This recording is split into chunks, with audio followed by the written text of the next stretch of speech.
Welcome to our channel. This is Giri. ఈ వీడియోలో మనం ఎల్ఆర్ఎస్ అంటే ఏంటి, ఈ యొక్క పూర్తి వివరాలు అయితే చూద్దాం. సో చాలామందికి రియల్ ఎస్టేట్లో ఒక కామన్ డౌట్ అయితే ఉంటుంది. ఏదైనా ఒక ప్లాట్ చూసినప్పుడు దీనికి ఎల్ఆర్ఎస్ అవసరమా, అసలు ఎల్ఆర్ఎస్ ఏంటి? సో ఎల్ఆర్ఎస్ అంటే లేఅవుట్ రెగ్యులరైజేషన్ స్కీమ్.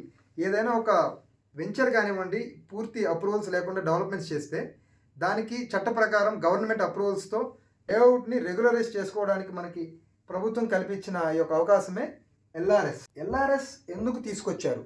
సో ఒకప్పుడు ఈ యొక్క జీపీ లేఅవుట్స్ అనేవి చాలా ఎక్కువ ఈ వెంచర్స్ చేయడం వల్ల అవన్నీ అన్అప్రూవ్డ్ లేఅవుట్స్ కాబట్టి వాటినన్నింటినీ లీగల్గా రెగ్యులరైజ్ చేసుకోవడానికి కోసం, అంటే బేసిక్గా ఈ యొక్క గ్రామ పంచాయతీ లేఅవుట్లో రోడ్స్, పార్క్స్, ఎలక్ట్రిసిటీ, డ్రైనేజ్ ఇలాంటి బేసిక్ ఎమ్యూనిటీస్ అయితే ఉండేది కాదు.